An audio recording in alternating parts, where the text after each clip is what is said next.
So today's topic for presentation will be on acute gingival infections. So these are the contents.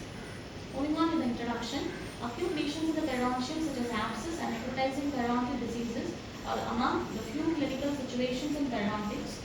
So in contrast to most other periodontal conditions, a rapid destruction of periodontal tissue may occur during the course of these lesions. Other gingival and periodontal lesions may also show an acute presentation, including the different infectious process. Some of these lesions also cause systemic symptoms like fever, malaise, and lymphadenopathy. Inflammation. The lodgement and multiplication of a parasite in or on the tissue of the host constitute the infection. Inflammation is defined as a reaction of vascularized living tissue to the local injury. So it can be either acute or chronic inflammation. The inflammatory response initiated in gingival disease appears to be prerequisite for destruction of the connective tissue attachment apical to the CJ. Abscess. Abscess in the periodontium or odontogenic infections which may be caused by the pulpal necrosis, periodontal infections, pericoronitis, trauma or surgery.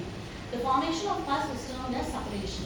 So moving on to the classification, it can be either a gingival abscess which is localized, painful, rapidly expanding lesion involving the marginal gingiva or the incidental papilla. A periodontal abscess which is localized accumulation of the pus within the gingival wall of the periodontal pocket, resulting in the destruction of collagen fiber attachment, or a pericoronial abscess which is localized accumulation of pus within the overlying gingival flap surrounding the crown of an incompletely erupted tooth. So this is the clinical picture of a gingival abscess, periodontal abscess and pericoronial abscess.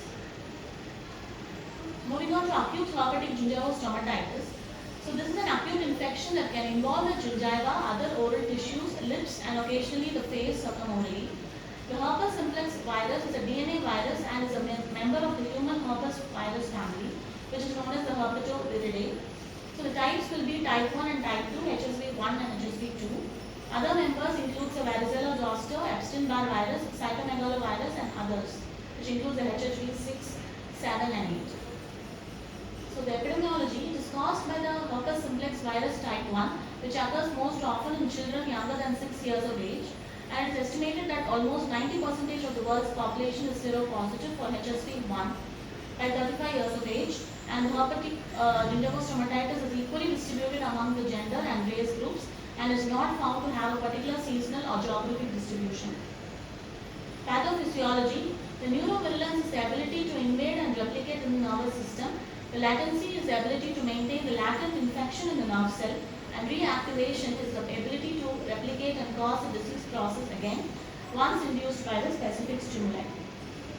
Histopathology. The histological appearance of a mucosal herpetic infection includes degeneration of the stratified squamous epithelial cells, acantholysis, and formation of inflammatory infiltrate around the capillaries, the Cowdery type A type of inclusion bodies, and the direct immunohistochemistry using fluorescent antibodies can be used to further distinguish between the herpes virus and the varicella virus. So the typical cells found are the Zang cells, which is the presence of intranuclear inclusion bodies like the Lipschutz bodies. Intraoral lesions, there is hyperemia of the oral and the perioral mucosa, followed by rapidly spreading vesicular lesions of the gingiva, palate, buccal and the labial mucosa. The lesions may ulcerate and even eventually rupture, and on physical examination they may appear as flat yellowish in color, approximately 2 to 5 mm in size. The ulcers are quick to relieve and typically heal without scarring in 2 to 3 weeks. Extraoral symptoms include the malaise, lethargy and cervical or submandibular lymphadenopathy. So diagnosis. The appearance of oral, vesicular and ulcerative lesions is sufficient for the diagnosis. Direct immunofluorescent examination of ulcer scrapings or blister fluid. Zang smear will confirm the presence of a virus in the active lesion but fails to distinguish between HSV1 and 2 and varicella zoster virus. The gold standard for diagnosis is the isolation of the virus in the tissue culture. Antibody testing can help demonstrate seroconversion but does not yield a diagnosis. Differential diagnosis, it can be herpes zoster, primary chickenpox, and Behçet's disease, herpetiform aphthay and others.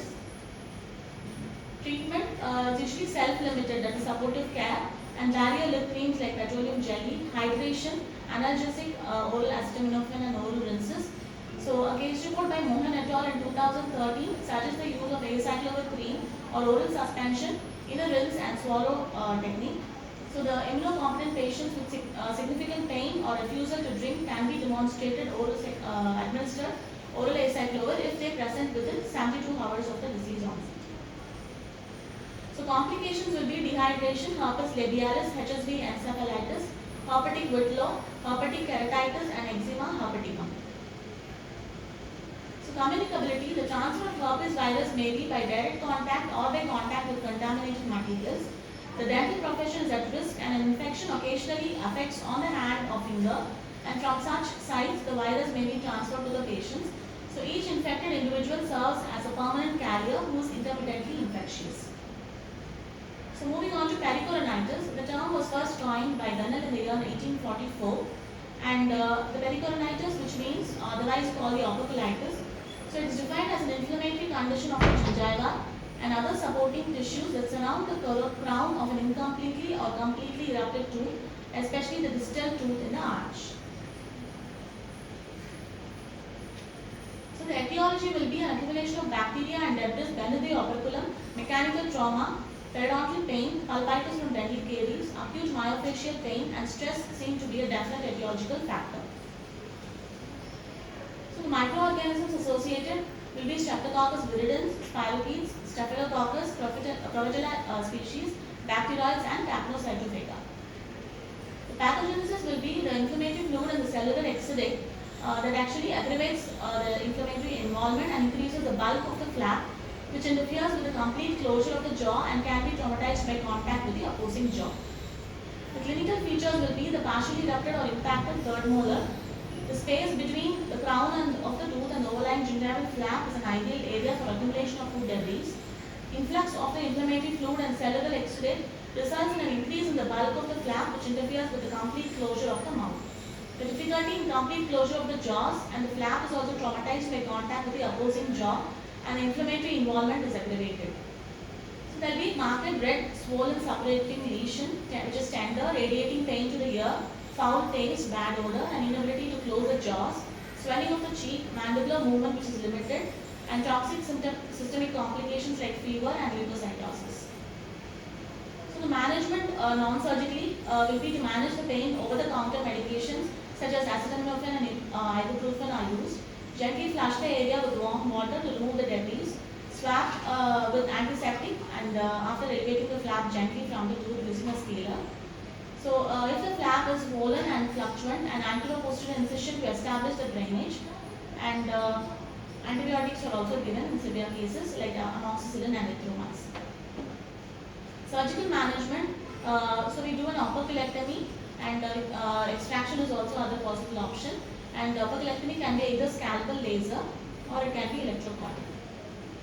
So the indications for operculectomy is availability of the space for eruption of third molar, presence and proper alignment of antagonistic teeth, proper alignment of impacted third molar, angulation of the impacted third molar, position and depth of the third molar, prosthetic considerations, and socioeconomic reasons and patients not willing for extraction. So the complications will be pericorneal abscess and dysphagia, peritonsillar abscess, Ludwig's angina, cellulitis, septicemia and death. So to conclude, acute gingival infections lead to severe discomfort and may lead to life-threatening complications. So far, early diagnosis and treatment of dental infections are imperative. Adequate patient education and motivation is essential as patients do not complete the treatment once the acute phase has subsided. Thank you.